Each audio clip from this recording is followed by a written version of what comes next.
Hello दोस्तों, आपका बहुत बहुत स्वागत है आपके इस YouTube प्लेटफॉर्म अंग्रेजी एकेडमी में। दोस्तों, आज हम डिस्कस करेंगे चतुर्थ श्रेणी कर्मचारी का जो पाठ्यक्रम है उसमें हम जनरल इंग्लिश की बात करेंगे।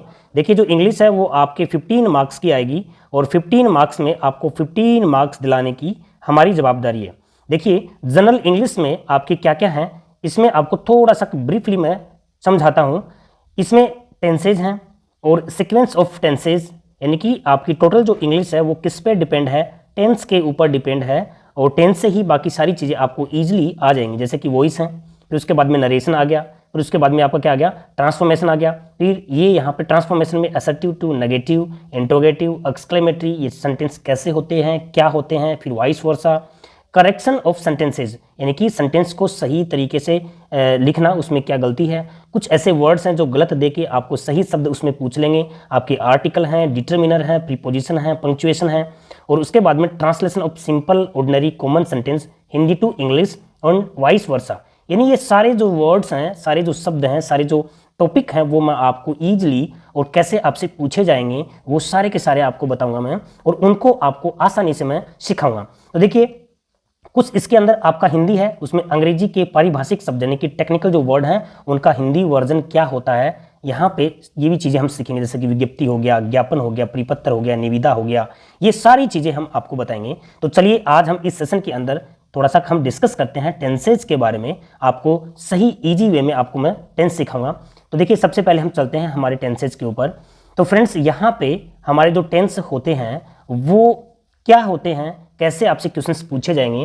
तो देखिए, टेंस है, आपने देखा है, समय होता है, काल होता है। तो ये जो एक्शन होती है, कोई भी एक्शन का मतलब कोई भी एक्टिविटी का होना, उसमें प्रेजेंट टेंस होता है, एक पास्ट होता है, एक फ्यूचर होता है। प्रेजेंट टेंस जो अभी चल रहा है, पास्ट जो अभी बीत गया, और फ्यूचर जो आपका आने वाला है।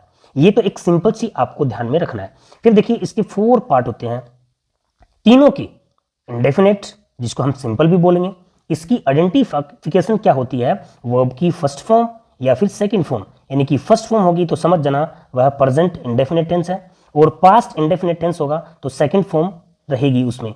उसके बाद में आपका आता है कंटिन्यूअस। कंटिन्यूअस में डियर यहाँ पे आईएनजी फॉर्म आएगी किसी भी कंटिन्यूअस में, चाहे वह प्रेजेंट हो, चाहे वह पास्ट हो, चाहे वह फ्यूचर हो, आईएनजी फॉर्म आएगी। तो आपको ये अनुमान लगा लेना है। जैसे ऑप्शन मिलेगा तो ऑप्शन में आपको पता चल जाएगा कि ये कंटिन्यूअस है, आईएनजी आई है तो ये प्रेजेंट है या फिर पास्ट है या फिर फ्यूचर है। देखिए, आपसे क्वेश्चन ऐसे भी पूछेंगे कि एक सेंटेंस दे देंगे और उसमें से ये भी पूछ लेंगे कि ये जो सेंटेंस है वो किस टेंस का है, प्रेजेंट, पास्ट, फ्यूचर, इसके चारों पार्ट हैं वो आपसे पूछेंगे। तो समझ आया आपको, यहाँ पे इंडेफिनेट फर्स्ट फॉर्म होगी या फिर उसमें सेकंड फॉर्म होगी, कंटिन्यूअस आईएनजी फॉर्म आएगी। परफेक्ट में हमेशा थर्ड फॉर्म आती है। परफेक्ट टेंस में हमेशा कौन सी फॉर्म आती है, थर्ड फॉर्म आती है। और यहाँ पे देखिए, फिर उसके बाद में आपकी जो परफेक्ट कंटिन्यूअस टेंस होता है, देखिए परफेक्ट में मैंने क्या बोला था, थर्ड फॉर्म आती है। तो थर्ड फॉर्म इसमें क्या आएगी, बीन आएगी, ये थर्ड फॉर्म होगी। और कंटिन्यूअस क्या हो गया, आईएनजी, यानी कि जिस भी टेंस के अंदर बीन प्लस आईएनजी फॉर्म लगा हुआ मिले तो वह परफेक्ट कंटिन्यूअस टेंस होगा, चाहे वह प्रेजेंट का हो, चाहे वह पास्ट का हो। तो आपको ऐसे अनुमान लगा लेना है कि परफेक्ट कंटिन्यूअस टेंस में बीन यानी कि थर्ड फॉर्म और यहाँ पे आईएनजी ये वाली फॉर्म आएगी कंटिन्यूअस के लिए। तो प्रेजेंट परफेक्ट होगा तो उसके लिए हैज है, जो प्रेजेंट की हेल्पिंग वर्ब होंगी वो आ जाएंगी। पास्ट होगा तो वो हैज है, जो हेड है उसकी पास्ट होती है वो आ जाएगी। ठीक है, इस तरह से आपको पहचान करना है simple, continuous, perfect, perfect continuous. ठीक है, यानी present indefinite, past indefinite, future indefinite, present continuous, past continuous, perfect continuous. फिर उसके बाद में परफेक्ट आ गया तो present perfect, past perfect, future perfect. फिर आपका हो गया परफेक्ट कंटिन्यूअस, तो फिर present perfect, past perfect continuous और फ्यूचर परफेक्ट कंटिन्यूअस। पहचान क्या रहेगी, सिंपल में वर्ब की फर्स्ट फॉर्म रहेगी तो वह प्रेजेंट सिंपल होगा, अगर सेकंड फॉर्म आ गई तो वह पास्ट सिंपल होगा। फ्यूचर सिंपल में हमारा सेल विल, वो थोड़ा सा अलग आपको तरीका बताऊंगा। फिर कंटिन्यूअस में आईएनजी, इज एम आर के साथ में आईएनजी आ गया तो वह क्या हो गया, प्रेजेंट कंटिन्यूअस, और वाज वर्ब के साथ में आईएनजी आ गया तो वह है पास्ट कंटिन्यूअस। और थर्ड फॉर्म होगी परफेक्ट में, और आईएनजी बीन लगकर आईएनजी होगी, वह परफेक्ट कंटिन्यूअस टेंस होगा। तो दोस्तों, यहाँ पे आपको सबसे पहले ध्यान क्या रखना कि टेंस प्रेजेंट, पास्ट, फ्यूचर, और फिर उसके 4 पार्ट होते हैं। इंडेफिनेट हो गया, फिर कंटिन्यूस हो गया, फिर परफेक्ट हो गया और परफेक्ट कंटिन्यूअस। ये आप थोड़ा सा एक बार याद रख लोगे, लिख लिख के इनको याद कर लोगे तो आप समझ जाओगे। अब हम चलते हैं हमारे प्रेजेंट सिंपल टेंस के, उस पर डिस्कस करते हैं। तो देखिए दोस्तों, प्रेजेंट सिंपल टेंस के अंदर आपको मोटी मोटी चीजें जो हैं वो क्या याद में रखनी है। सबसे पहले प्रेजेंट सिंपल में, जैसे ही मैंने आपको बताया था कि प्रेजेंट सिंपल में ये जो एडवर्ब है ये आपको बाद में याद रखना है, उस पर हम बाद में चलेंगे। सबसे पहले हम इसकी जो सामान्य जो जानकारी है आपकी, मैं वो समझाता हूँ। देखिए प्रेजेंट सिंपल के अंदर आपके जो सेंटेंस होते हैं, देखो सेंटेंस होंगे 3 होंगे। एक तो कौन सा होगा, अफर्मेटिव सेंटेंस होगा जो साधारण वाक्य कहलाता है। प्रेजेंट सिंपल किसी भी जो टेंस होता है उसके अंदर जो सेंटेंस होते हैं, देखो टेंस और सेंटेंस दोनों में फर्क समझना। सेंटेंस तो कोई भी हो सकता है, किसी भी टेंस का हो सकता है, ठीक है। तो इसमें अफर्मेटिव सेंटेंस का मतलब साधारण वाक्य, जिस तरह से आपको हिंदी में भी याद रखना है, साधारण वाक्य हो गया, ठीक है, नकारात्मक वाक्य हो गया, फिर प्रश्नवाचक वाक्य हो गया। वाक्य के आधार पे, स्ट्रक्चर के आधार पे जब हम सेंटेंस पूछते हैं, वाक्य पूछते हैं, जैसे आपकी हिंदी में है ना, वैसे ही तो इंग्लिश में आपको क्या याद रखना है कि अफर्मेटिव सेंटेंस है उसको हम क्या बोलेंगे, साधारण वाक्य बोलेंगे। हम पढ़ क्या रहे हैं, प्रेजेंट इंडेफिनिट यानी कि प्रेजेंट सिंपल टेंस पढ़ रहे हैं, और उसमें हमारा अफर्मेटिव सेंटेंस यानी कि साधारण वाक्य होता है, उसका सब्जेक्ट और सब्जेक्ट के साथ में फर्स्ट फॉर्म या फिर फर्स्ट फॉर्म के साथ में एस या ईएस आएगा। समझ रहे हो ना मेरी बात। यानी कि किसी भी सेंटेंस के अंदर अगर सब्जेक्ट आया है, फर्स्ट फॉर्म आया है या फिर फर्स्ट फॉर्म के साथ में एस या ईएस आया है, तो वह सेंटेंस कौन सा होगा, वह साधारण सेंटेंस होगा। और टेंस कौन सा होगा, प्रेजेंट सिंपल टेंस। देखिए दोस्तों, यहां पे सिंगुलर जो होगा, सिंगुलर समझते हो ना, एक वचन जो सब्जेक्ट होगा उसके साथ में वर्ब की फॉर्म होगी ना, फर्स्ट फॉर्म, उसके साथ एस या ईएस आएगा। याद रख लोगे मेरी बात। यानी सब्जेक्ट सिंगुलर और फर्स्ट फॉर्म के साथ एस या ईएस, और अगर सब्जेक्ट प्लूरल होगा तो केवल फर्स्ट फॉर्म आएगी। याद रख लोगे, फर्स्ट फॉर्म के साथ एस या ईएस नहीं आएगा। एस या ईएस कब आता है, जब सब्जेक्ट सिंगुलर होगा तभी। समझ में आया आपको। अब देखिए, सिंगुलर जब सब्जेक्ट होता है और वर्ब के एंड में क्या क्या होते हैं, देखिए, यानी जो एक्शन वर्ब होती है, जो वर्ब होती है उसके एंड में S, double S, C H, S H, O, X. थोड़ा सा ध्यान रख लेना, एक बार थोड़ा सा रिपीट कर लेना उसको, एस, फिर एच वाला ध्यान रख लेना, फिर ओ और एक्स, ठीक है। यानी जब भी सब्जेक्ट सिंगुलर होता है तो जिस भी वर्ब फर्स्ट फॉर्म के साथ में सी H, S H, O, X ये जब आते हैं तो हम ई एस लगाएंगे। याद रख लोगे, क्या लगाएंगे, ई एस लगाएंगे, और ई एस लगाते ही वह क्या बन जाएगा, सब्जेक्ट के साथ में वर्ब आई और वर्ब के साथ में एस या ई एस लग जाएगा। लेकिन ध्यान रखना दोस्तों, सब्जेक्ट सिंगुलर होना जरूरी है और अफर्मेटिव सेंटेंस होना जरूरी है, ठीक है। जिस तरह से देखिए, ही के साथ में गोज आया है, ही के साथ में क्या आया है, गोज आया है, क्योंकि ही क्या है, यहाँ पर सिंगुलर है और यहाँ वर्ब के एंड में ओ आ गया तो ई एस लगा दिया हमने। उसके बाद में देखिए, यहां हम बात कर रहे हैं किसकी, यहां हम बात कर रहे हैं सब्जेक्ट के प्लूरल होने की। ये देखिए, प्लूरल सब्जेक्ट हो गया, बहुवचन सब्जेक्ट हो गया, तो कोई भी एस या ई एस नहीं आया है। यहां दूसरे सेंटेंस में देखिए, सब्जेक्ट सिंगुलर है तो यहां पे ई एस आ गया, क्योंकि लास्ट में सी एच आया है वर्ब के। याद रख लोगे, यानी कि प्रेजेंट सिंपल टेंस के अंदर हमारी जो वर्ब है वो फर्स्ट फॉर्म आएगी। कौन सी फॉर्म आएगी, फर्स्ट फॉर्म आएगी। अफर्मेटिव सेंटेंस के अंदर एस या ई एस कब आता है, जब सब्जेक्ट सिंगुलर होगा। तो एस कब आएगा, यानी ई एस कब आएगा, S, double S, C H, S H, O, X ये आएंगे तो ई एस आएगा, अदरवाइज एस आएगा। जैसे मैं यहां पे लिखूं सी और कुक्स, ये आ गया सी कुक्स, तो देखिए वर्ब तो क्या है, फर्स्ट फॉर्म है, हमने क्या लगा दिया, एस लगा दिया, और यहां ये जो सब्जेक्ट है वो सिंगुलर है, सी जो सब्जेक्ट है वो सिंगुलर है। फिर उसके बाद में देखिए, हमारा जो नेक्स्ट आता है वी क्या है, प्लूरल है, इसलिए कोई भी एस या एस नहीं आया, तो वर्ब क्या होगी, फर्स्ट फॉर्म हो गई। यहां आई क्या है, देखो इसका ध्यान रखना, इस पे प्लीज आपको फोकस रखना है। आई जो है ना वो प्रेजेंट के अंदर इसको आपको प्लूरल मानना है, ठीक है, और पास्ट में इसको सिंगुलर मानना है। तो आई के साथ क्या हो गया, यहाँ पे एस नहीं आया, आई राइट ए लेटर, आई या जैसे मान लीजिए यहीं पे लिखो, यहाँ आ गया मनोज की जगह आई आ गया, तो यहाँ पे ई एस हट जाएगा। I teach maths, I play football, I cook food, ठीक है, SEIS नहीं आएगा, ये याद रखना है। तो आई है वो उसको प्रेजेंट में क्या मानोगे, प्लूरल मानोगे, ठीक है। और यहाँ आपका इस तरह से अफर्मेटिव सेंटेंस, आई होप आपको समझ आ गया है।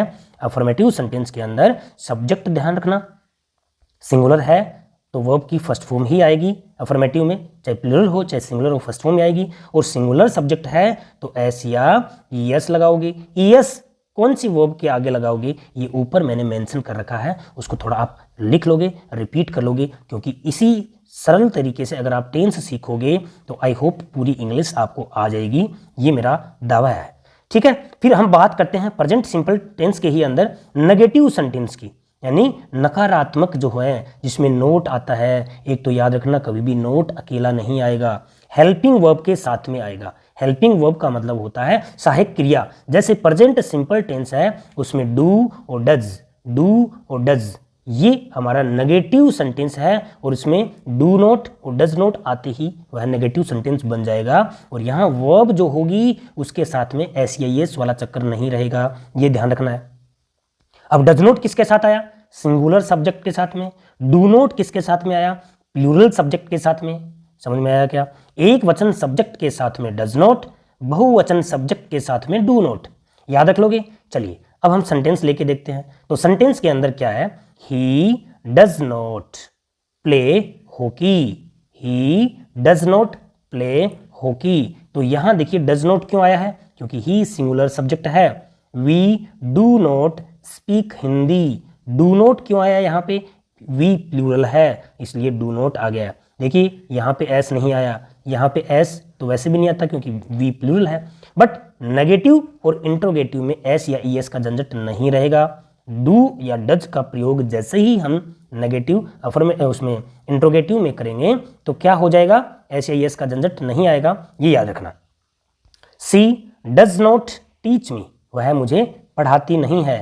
तो यहाँ पे डज नॉट है वो इस सी सिंगुलर के कारण आया, सेंटेंस नेगेटिव है और यहाँ पे SEIS नहीं आया। तो समझ आया क्या, ऐसे बहुत सारे सेंटेंस आप कर सकते हो।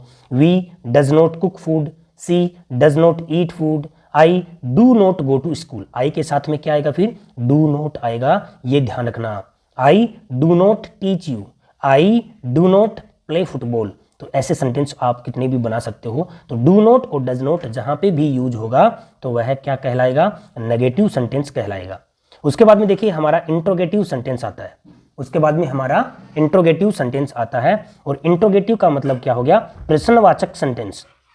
इंट्रोगेटिव सेंटेंस क्या हो गया, प्रश्नवाचक, ठीक है। इसके अंदर देखिए कोई भी टेंस का प्रश्नवाचक जो होता है, इंट्रोगेटिव सेंटेंस होता है, उसके अंदर सबसे पहले हेल्पिंग वर्ब आती है। तो इस टेंस के अंदर कौन सा टेंस पढ़ रहे हैं हम, प्रेजेंट इंडेफिनिट टेंस पढ़ रहे हैं। तो इसके अंदर आपकी जो हेल्पिंग वर्ब रहेगी वो डू या डज यानी कि सहायक क्रिया होगी, वो डू डज होगी। और यहाँ पे हमारा जो सब्जेक्ट है उससे पहले लगेगी, ये याद रखना।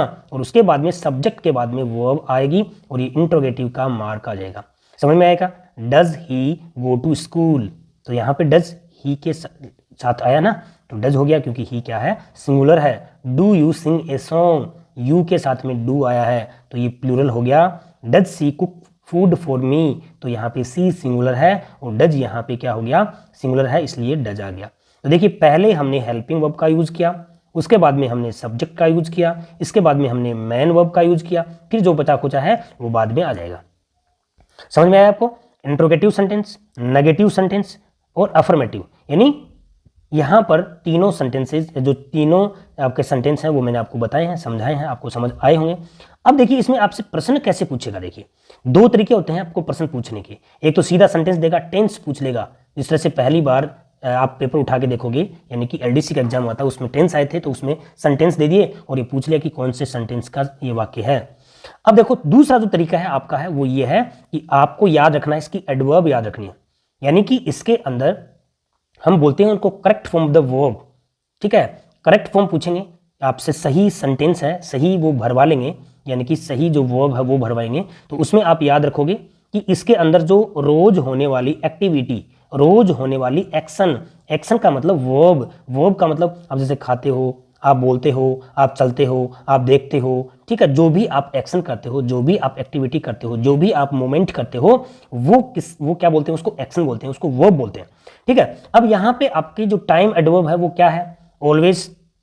ऑलवेज का मतलब हमेशा, डेली, डेली का मतलब रोज, ओफन का मतलब होता है अक्सर, समटाइम्स का मतलब कभी कभी, सेल्डम, ये दोनों एक ही हैं, सेल्डम का मतलब भी कभी कभी, एवरी, एवरी शब्द लग के every day, every week, every month, every year, इस तरह से एवरी शब्द लगकर और आगे जो टाइम आ गया वो भी किस में आएगा, प्रेजेंट सिंपल टेंस में। आपको इतना ध्यान रखना है कि ऐसी एक्शन जो रेगुलर होती हो, ऐसी एक्शन जो इर्रेगुलर होती हो, इर्रेगुलर का मतलब अनियमित, साल में एक बार होगी, महीने में एक बार होगी, सप्ताह में एक बार होगी, सप्ताह में 2 बार होगी, इसको बोलते हैं इर्रेगुलर, यानी कि रोज न होना। और एक होता है रेगुलर एक्शन, रोज होना।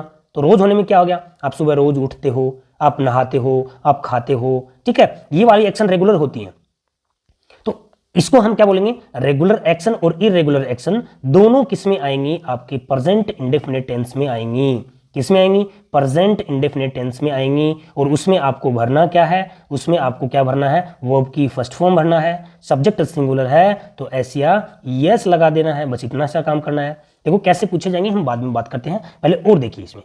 तो आपको ये याद रख लोगे, आप क्या क्या याद रखोगे, always, daily, often, sometimes, seldom, every day, every लग के और फिर कोई भी टाइम मोमेंट लग गया तो वो हो गया, यानी कि रेगुलर एक्शन या फिर इरेगुलर एक्शन। अब उसके बाद में आता है आपका यूनिवर्सल ट्रुथ। यूनिवर्सल ट्रुथ का मतलब होता है सार्वभौमिक सत्य, प्रकृति के द्वारा जो चीजें होती हैं वो, जैसे कि the sun rises in the east, ठीक है, यहां पे आपको ब्लैंक दे देगा और नीचे वर्ड दे देगा, ठीक है, अलग अलग फॉर्म में दे देगा, तो आपको भरना है rises. The earth moves around the sun, पृथ्वी सूर्य के चारों ओर चक्कर काटती है, तो आपको यहाँ पे मूव्स भरवा लेगा, ठीक है। अब कैसे हैं वो हम देखेंगे बाद में, और भी काफी सारे सेंटेंसेस है, एक बार समझना इसमें। तो पहला क्या गया भाई, यूनिवर्सल ट्रुथ, जैसे पृथ्वी का घूमना, सूर्य का उदय होना, सूर्य का अस्त होना, ठीक है। यहां पे फिर आगे आपकी प्रोवर्ब, कहावतें, कहावतें होगी, ठीक है। उसके बाद में आपका हो गया साइंटिफिक फैक्ट, साइंटिफिक का मतलब जो विज्ञान ने प्रूव किए हैं, और एक होता है हिस्टोरिकल, ऐतिहासिक, एक होता है इनहेरेंट क्वालिटीज, इनहेरेंट क्वालिटीज यानी आपके जो अंदर जो गुण है, जिस तरह से देखिए मैंने यहां पे दिया है, मदर लव्स हर चिल्ड्रेन, तो यहां आपको खाली जगह यानी ऑप्शन दे देगा ए बी सी डी, और यहां आपसे वर्ब भरवा लेगा और आगे कोष्टक में वर्ब दे देगा या फिर नीचे दे देगा वर्ब ऑप्शन वाइज देके। तो यहां ध्यान रखना है, a mother loves her children, हर माँ है वो अपने बच्चे से क्या करती है, प्रेम करती है, तो यहाँ पे लव्स आ गया यहाँ पे, ठीक है। प्रोवर्ब है जैसे कि लालच बुरी बला है, ठीक है। साइंटिफिक फैक्ट है जो विज्ञान ने प्रूव किए हैं, जैसे कि पानी का वाष्प में चेंज होना, ठीक है, पानी जब जमता है तो 0 डिग्री पे जमता है। ऐसे सेंटेंस मैंने काफी आगे लगा रखे हैं, आपको सिर्फ ये बताना चाह रहा हूं मैं कि इसके अंदर टेंस भरवाएगा, करेक्ट फॉर्म भरवाएगा, तो ये चीजें आपको ध्यान में रखनी है। तो अब देखिए हम चलते हैं आगे कि आपसे सेंटेंस कैसे कैसे पूछेंगे। चलिए देखिए, सबसे पहले हमारा आता है करेक्ट फॉर्म द वर्ब, उसमें ऐसी वर्ब यानी कि जो मैंने ब्लैंक दे रखा है, ये वर्ब दे रखी है ना, ये आपको ऑप्शन में मिलेगी ए बी सी डी ऐसे। मान लीजिए ये वर्ब है टेक, तो टेक दे दिया, फिर 2 नंबर पे बी पे टेक्स दे दिया, सी पे टुक दे दिया, डी पे टेकन दे दिया। तो आपको ये ध्यान रखना है ऑलवेज शब्द आया है, क्या आया भाई, ऑलवेज शब्द आया है। आपने पढ़ा है प्रेजेंट सिंपल की एडवर्ब है, और प्रेजेंट सिंपल के अंदर हमारी फर्स्ट फॉर्म आती है, तो यहाँ पे सब्जेक्ट प्लूरल है या सिंगुलर है, आपको ये ध्यान रखना है। तो सिंगुलर सब्जेक्ट है तो वर्ब के साथ में एस लगेगा तो टेक्स हो जाएगा। तो my father always takes his dinner before sunset, ठीक है भाई। दूसरा देखिए, यहां पे आपका आता है मोहित ब्लैंक टू मार्केट डेली। आपको ध्यान रखना कि डेली भाई प्रेजेंट सिंपल की एडवर्ब है, और यहां पे सब्जेक्ट सिंगुलर है तो गो आ गया, और उसके साथ में एस या ईएस लगेगा, क्या तो ओ आ गया तो ईएस लग जाएगा, तो मोहित गोज टू मार्केट। फिर थर्ड नंबर पे आता है एवरी डे, रोजाना, my mother serves me food, तो SERVES ये वर्ब आ जाएगी। फिर चौथा है अवर स्कूल, हमारा जो विद्यालय है वो हर साल एवरी ईयर देखिए वो शैक्षिक भ्रमण पे जाता है, तो यहाँ पे क्या आ जाएगा, गोज आ जाएगा, क्योंकि अवर स्कूल हमारे स्कूल एक ही है और यहाँ पे सब्जेक्ट सिंगुलर है। उसके बाद में देखिए अगला जो आता है वो क्या आता है भाई, द सन और यहाँ पे इन द वेस्ट सेट्स, तो ये क्या बन गया, सेट्स बन गया, सब्जेक्ट सिंगुलर है, ये यूनिवर्सल ट्रुथ हो गया। फिर आता है आपका ऑनेस्टी। बी की जो वर्ब होती हैं, बी की जो फॉर्म होती हैं वो इज, एम, आर ये होती हैं, और एक होता है वोज, और क्या हो गया, वर। ये बी की फॉर्म होती हैं। कभी भी आपको बी लिखा हुआ मिल जाए ना तो ये ध्यान रखना है, इन्हीं में से आपको क्या भरना है, वर, वोज, इज, एम, आर ये भरने हैं। अब आपको इतना पता लगाना है, देखो ये वापस देखो, बी की फॉर्म होती है इज, एम, आर, वोज, वर, ये ध्यान रखोगे। अब आपको इतना ध्यान रखना है कि यहाँ पर ऑनेस्टी है, ये एक प्रोवर्ब है, एक कहावत है कि ईमानदारी एक अच्छी नीति है, ठीक है। अब यहाँ पे बी की फॉर्म होती है इज, एम, आर, प्रेजेंट में आएगा तो यहाँ पे क्या हो गया, इज आ जाएगा यहाँ पे, तो आपको ऑप्शन में ऐसा मिले तो इज कर देना। Honesty is the best policy. फिर आता है फॉर्च्यून द ब्रेव, भाग्य बहादुरों का साथ देता है, यानी कि आप मेहनत कर रहे हो देखो तो डेफिनेटली आपका जो भाग्य है वो आपका साथ देगा, क्योंकि यू आर ब्रेव, और ब्रेव लोग ही क्या करते हैं, हिम्मत दिखाते हैं, वही मेहनत करते हैं। तो फॉर्च्यून फेवर्स आ जाएगा यहाँ पे, और favour, favoured, favours, as favoured ऐसे ऑप्शन मिले तो याद रखना फेवर्स करना है। फिर आपका आ गया वाटर, ये साइंटिफिक फैक्ट है, क्योंकि साइंटिफिक फैक्ट का मतलब क्या हो गया, जिसने साइंस ने प्रूव किए हैं, ठीक है। तो यहाँ पे वाटर बॉइल्स लग जाएगा, यहाँ पे water boils at 100 degree, water boils at 100 degree. यहाँ पे दूसरा है my father, my father dhoti and kurta daily, daily जो शब्द है वो यहाँ पे क्या करना है, आपको आइडेंटिफाई करना है, पहचानना है। रोज एक्टिविटी हो रही है तो धोती कुर्ता क्या करते हैं, पहनते हैं, सब्जेक्ट क्या आ गया, सिंगुलर आ गया, तो यहाँ पे वियर्स हो जाएगा, पहनना। समटाइम्स माई फादर, ये भी देखिए सब्जेक्ट सिंगुलर है तो यहाँ पे स्कोल्ड्स आ जाएगा। इस तरह से ये करेक्ट फॉर्म की टेंसेज सेंटेंसेज हैं, आपको ध्यान रखना है। उसके बाद में देखिए अब हमारा आता है प्रेजेंट कंटिन्यूअस टेंस। आपने प्रेजेंट सिंपल टेंस पढ़ा, इसकी प्रैक्टिस मैं आपको और बाद में करवा दूंगा क्वेश्चन पेपर बना के। पहले मुझे ये बताना है कि प्रेजेंट सिंपल आपके समझ आया क्या। अब नेक्स्ट क्या होता है, देखिए प्रेजेंट कंटिन्यूअस टेंस पढ़ेंगे तो इसमें जो टाइम एडवर्ब है वो आपको बाद में ध्यान में रखनी है। पहले ये देख लो, अफर्मेटिव सेंटेंस होता है, साधारण वाक्य होता है, उसमें सब्जेक्ट के साथ में इज, एम, आर और फिर आईएनजी लगता है। एक वचन सब्जेक्ट के साथ में इज, बहुवचन सब्जेक्ट के साथ में आर और आई के साथ में एम लगेगा, याद हो गया है आपको। एक वचन सब्जेक्ट के साथ में इज, इनको बोलते हैं helping verb. Is, am, are क्या होती हैं, हेल्पिंग वर्ब होती हैं, और वर्ब की फर्स्ट फॉर्म के साथ में आईएनजी लगेगा, ठीक है, याद रख लोगे। यानी अफर्मेटिव सेंटेंस है, और टेंस कौन सा है, प्रेजेंट कंटिन्यूअस टेंस। यहाँ पे एक वचन सब्जेक्ट के साथ में इज, याद रखना आईएनजी तो सब में ही आएगा, चाहे वह इज आए, चाहे आर आए, चाहे एम आए, आईएनजी तो आएगी आएगी। वर्ब के साथ में आईएनजी, कुक का कुकिंग, टीच का टीचिंग, स्पीक का स्पीकिंग, ठीक है, राइट का राइटिंग, वॉच का वॉचिंग, ठीक है ना, ये सारे के सारे जो हैं, रीड का रीडिंग, ये आईएनजी लगकर ये वर्ब आ रही है, ठीक है। तो अफर्मेटिव सेंटेंस में इसका स्ट्रक्चर क्या हो गया, सब्जेक्ट के साथ में इज या फिर एम या फिर आर और आईएनजी वाली फॉर्म आ गई। एक वचन सब्जेक्ट होगा उसके साथ में इज आएगा। देखो याद रखना, सिंगुलर होगा ना उसके साथ में सारी की सारी जिसके आगे एस आता है वही आती हैं। जैसे क्या आ गया, कोई भी आप लगाते हो TEACH, किसके साथ में आ गया, सब्जेक्ट सिंगुलर होता है। फिर दूसरी बात, जैसे मैं आपको कहूँ कि यहाँ पे कुक्स, तो ये भी सब्जेक्ट किसके साथ में आता है, सिंगुलर के साथ में। फिर देखो डज आ गया, किसके साथ में आता है, सिंगुलर के साथ में। फिर देखो इज आ गया, किसके साथ में आता है, इज के उसमें सिंगुलर के साथ में, ठीक है। जिस भी वर्ब या हेल्पिंग वर्ब के लास्ट में एस आता है वह सिंगुलर सब्जेक्ट के साथ में ही आएगा, ये याद रखना, नहीं तो फिर वह दोनों के साथ में आएगी, और दूसरी जो होंगी ना वो या तो दोनों के साथ में आएंगी या फिर एक अकेले के साथ में आएगी, प्लूरल के साथ में आएगी, ठीक है। Sings, कुक्स, does, is, has, was, इस तरह से देखो, ठीक है। ये थोड़ा सी छोटी सी ट्रिक है ना, वो आप बना लो इसको। तो हम क्या पढ़ रहे हैं भाई, प्रेजेंट कंटिन्यूअस टेंस पढ़ रहे हैं। उसमें हमने क्या पढ़ा कि subject is, am, are, ING form, is किसके साथ आता है, सिंगुलर, आर किसके साथ आता है, प्लूरल, आई के साथ एम। अब देखिए सेंटेंस, देखिए आपको मैंने सेंटेंस लिखे हैं यहाँ पे, सिंपल तरीके से सेंटेंस लिखे हैं, बहुत ही सरल और आसान। आई के साथ में एम आ गया तो I am writing a letter, ये याद रखना, जिस भी जो वर्ब होती है उसके एंड में ई आता है तो आईएनजी लगाते समय वह ई हटा देंगे। जैसे एम ए के ई, इसकी आईएनजी बनाओगे तो यहाँ पे ई को हटाया और इसको आई बना दिया, आईएनजी, तो क्या हो गया, मेकिंग। राइट का राइटिंग, तो I am writing a letter, मैं एक लेटर लिख रहा हूं, ठीक है। दूसरा he is singing a song, वह एक सॉन्ग है, वो सिंगिंग कर रहा है। They are playing football, they are playing football, तो यहाँ पे क्या हो गया आपका, प्लेइंग है, उसके साथ में यहाँ पे आर है, आईएनजी फॉर्म आ गई, तो दे प्लूरल है इसलिए क्या आ गया, are. People are walking here and there, people are walking here and there, लोग इधर उधर क्या कर रहे हैं, घूम रहे हैं, तो ये आर क्यों आया है, क्योंकि पीपल क्या है, प्लूरल है। तो ये अफर्मेटिव सेंटेंस है, यानी आई के साथ एम, सिंगुलर के साथ इज, प्लूरल के साथ में आर, और आईएनजी देखो सब में आ रहा है कंटिन्यूअस टेंस में। उसके बाद में क्या आता है आपका नेगेटिव, यानी कि नकारात्मक सेंटेंस आता है। नकारात्मक सेंटेंस में मैंने कहा था कि नोट आता है, कभी भी नोट अकेला नहीं आता है, उसके साथ में क्या आएगी, हेल्पिंग वर्ब आएगी, ये याद रखना है, सहायक क्रिया आएगी उसके साथ में, ठीक है। चलो देखते हैं, she is not cooking food, तो इज के साथ में नोट आ गया।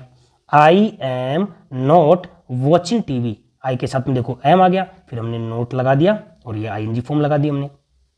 तो आप नेगेटिव बना सकते हो, he is not singing a song, they are not playing football, people are not walking here and there, तो यहाँ पे भी नोट आ गया, यहाँ पे भी नोट आ गया, यहाँ पे भी नोट आ गया, अगर नेगेटिव बनाओ तो ये भी समझ में आया कि नेगेटिव सेंटेंस हम पढ़ क्या रहे हैं, प्रेजेंट कंटिन्यूअस टेंस पढ़ रहे हैं, जिसमें आईएनजी से हम उसको पहचान करेंगे, इज एम आर से हम पहचान करेंगे उसको।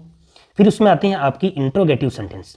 इंट्रोगेटिव सेंटेंस के अंदर देखिए प्रश्नवाचक होता है इंट्रोगेटिव, उसमें हेल्पिंग वर्ब पहले लगती है। मैंने आपको पहले भी कहा था, प्रेजेंट सिंपल में भी कहा था कि हेल्पिंग वर्ब है वो क्या है, पहले आएगी। तो यहाँ क्या हो गया, helping verb is am are, फिर उसके बाद में सब्जेक्ट आ गया, फिर उसके बाद में आईएनजी फॉर्म आ गई, फिर इंट्रोगेटिव का मार्क आ गया। Are you making a cup of coffee, क्या तुम एक कॉफी का जो कप है वो बना रहे हो। इज सी कुकिंग फूड, क्या वह भोजन पका रही है। तो देखो इज आ गया, आर आ गया, फिर उसके बाद में सब्जेक्ट आएगा और इंट्रोगेटिव का मार्क आ गया। आई होप आपको ये सरल तरीका समझ में आ गया होगा।